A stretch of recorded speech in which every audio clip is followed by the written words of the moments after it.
Hello everyone, आज हम NEET code का क्वेश्चन करेंगे, क्वेश्चन नंबर 203।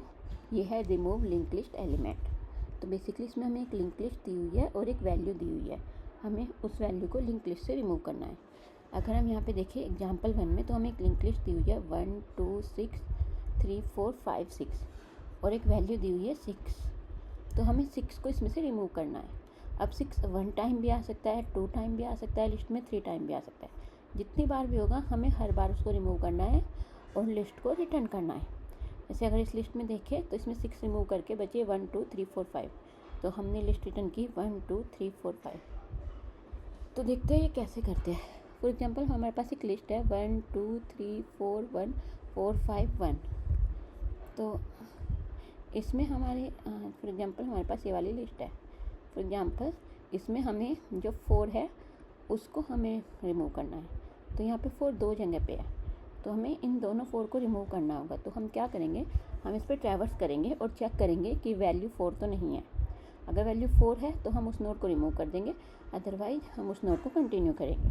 एग्जाम्पल अभी मैं 1 पे हूँ, 1 से फिर मैं 2 पे जाऊँगी, चेक करूँगी 2 नहीं है, 3 पे जाऊँगी 3 नहीं है, फिर 4 पे जाऊँगी। तो जैसे 4 मैच किया तो इससे जो पहला एलिमेंट होगा 3, उसके नेक्स्ट को हम 1 का एड्रेस दे देंगे। तो 4 अपने आप यहाँ से रिमूव हो जाएगा। फिर मैं आगे चेक करूँगी 1 नहीं है, यहाँ पे है 4 फिर से सेम है, तो मैं 1 को 5 का एड्रेस दे दूँगी, फिर 5 1। तो हमारी जो लिस्ट बचेगी वो बचेगी 1 2 3 1 5 1। अब इसमें एक केस हो सकता है, अब इसमें 3 केसेस हो सकते हैं। एक केस होगा कि एलिमेंट मिडल में है। अगर एलिमेंट मिड में है तो हम इजीली उसको रिमूव कर सकते हैं, उससे पहले वाले एलिमेंट को उससे नेक्स्ट वाले एलिमेंट का एड्रेस दे देंगे। अब एक केस होगा कि एलिमेंट लास्ट में है। अगर हमारा एलिमेंट लास्ट में है तो हमें उसमें लास्ट वाले एलिमेंट को नल देना होगा। और एक केस होगा कि हमारा एलिमेंट स्टार्टिंग में है। अगर हमारा एलिमेंट सबसे स्टार्टिंग में है तो हमें हेड को आगे बढ़ाना होगा, लाइक उसको हमें छोड़ना होगा। तो अब देखते हैं, जैसे हमारी एक लिस्ट है 1 2 3 1 5 1, इसमें हमें 1 को रिमूव करना है। तो आप देखोगे तो 1 इसमें स्टार्टिंग में भी है, 1 इसमें सेंटर में भी है और 1 इसमें लास्ट में भी है। तो इसमें हम क्या करेंगे, सबसे पहले हम लोग एक हेड लेंगे और पहले एलिमेंट को जैसे ही हम चेक करेंगे तो वो 1 के इक्वल है। तो हमने जो हेड लिया था वो हम यहाँ से ना लेके इसको नेक्स्ट पे ले जाएंगे। हेड हम यहाँ से स्टार्ट करेंगे, दैन हम यहाँ से फिर जो हम लिस्ट रिटर्न करेंगे नेक्स्ट, उसको 2 से रिटर्न करेंगे। 1 वाले उसको हम छोड़ देंगे। तो यहाँ पे देखो 2 के बाद फिर नेक्स्ट 3 के बाद 1 है, तो बेसिकली हम 3 को 5 का एड्रेस दे देंगे। अब 5 के बाद फिर से 1 है जो कि हमें नहीं चाहिए, तो हम क्या करेंगे, 5 को सीधा नल का एड्रेस दे देंगे। तो बेसिकली 5 के पास जब 1 का एड्रेस होगा नहीं तो ये रिमूव हो जाएगा। तो हमारी लिस्ट में बचेंगे 2 3 5। ओके, तो देखते हैं अब इसको करते कैसे है। तो सबसे पहले तो हमारा एक केस बन सकता है कि हमारा हेड ही नल हो। अगर हमारा हेड ही नल है तो हमें सिंपली हेड को रिटर्न कर देना है, क्योंकि अगर हेड नल है तो उसमें वैल्यू है ही नहीं। तो इसके लिए हम यहाँ पे कंडीशन लगाएंगे, if head equal to null.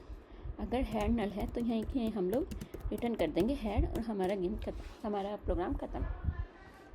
Then second case होगा कि हमारा स्टार्टिंग में, ये स्टार्टिंग का जो एलिमेंट है वो हमारा मैच करता है वैल्यू से, जो फर्स्ट एलिमेंट है। तो उसके लिए हम क्या करेंगे, हम लोग एक लूप लगाएंगे और हम पहले तो ये चेक करेंगे कि हमारा हेड जो है वो नल तो नहीं है, और हम लोग चेक करेंगे एंड जो हमारी हेड की वैल्यू है वो जो हमें वैल्यू दी हुई है उसके इक्वल तो नहीं है।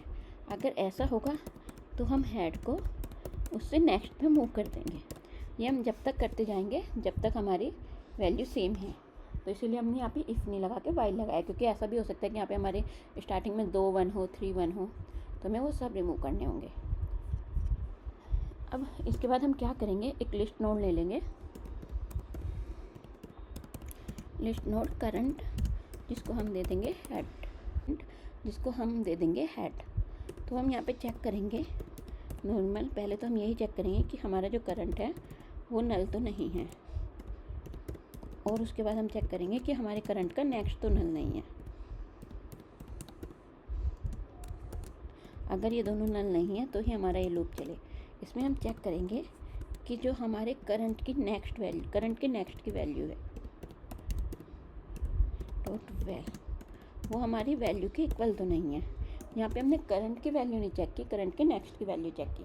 अब आप बोलोगे कि ऐसा हो सकता है ना कि हमारा करंट पे जो एलिमेंट है वो ऑलरेडी वैल्यू के इक्वल हो तो वो इस केस को छोड़ देगा।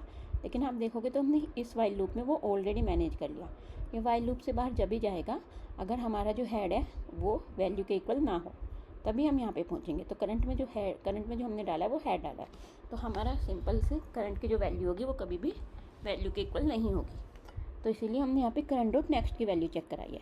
यानी कि मैं करंटली हूँ 2 पे, फर्स्ट केस में मानो तो अगर मैं करंटली हूँ 1 पे और मैं चेक करा रही हूँ कि 2 4 के इक्वल तो नहीं है। और अगर इस केस का देखा जाए तो मैं पहले ही देख चुकी हूँ कि 1 यहाँ पे है, 1 अगर यहाँ पे है तो मैं ऑलरेडी हेड को आगे मूव कर चुकी हूँ। तो बेसिकली मेरा हेड ही 2 को डिनोट कर रहा है, तो मैं यहाँ पे 2 की वैल्यू मैच करा, 2 की वैल्यू मैं ऑलरेडी डिनोट कर चुका है। तो मैं करंटली अभी 2 पे हूँ और मैं वैल्यू 3 की मैच करा रही हूँ कि ये 1 के इक्वल तो नहीं है। अगर ये वैल्यू इक्वल है तो हम क्या करेंगे, जो हमारा करंट का नेक्स्ट है इसको हम करंट के नेक्स्ट का नेक्स्ट दे देंगे। अब यहाँ पे हमने क्या किया कि जो करंट के नेक्स्ट में वैल्यू थी वो हमने देखा वैल्यू के इक्वल है, तो इसका मतलब जो करंट का नेक्स्ट एलिमेंट है, यानी कि अगर हम इसी में देखें तो 2 पे है हम लोग, हमने देखा कि 6 में वैल्यू मैच कर लिया। तो हमने क्या किया, इसके करंट में जो एड्रेस पड़ा हुआ था वो 6 का पड़ा हुआ था, हमने उसको उठा के वो एड्रेस दे दिया जो 6 के पास एड्रेस था, यानी कि करंट के नेक्स्ट में हमने डाल दिया जो करंट के नेक्स्ट में था। तो इस तरह से 6 रिमूव हो गया और 2 के पास 3 का एड्रेस हो गया। बट अगर ऐसा नहीं है, हमारा अगर मैच ही नहीं करता, तो हम सिंपल करंट को अगली नोड पे मूव कर देंगे और लास्ट में यहाँ पे हम लोग रिटर्न कर देंगे हेड। अब इसको रन करते हैं। ठीक है, मैं इसको सबमिट करती हूँ। तो ये सबमिट भी हो गया।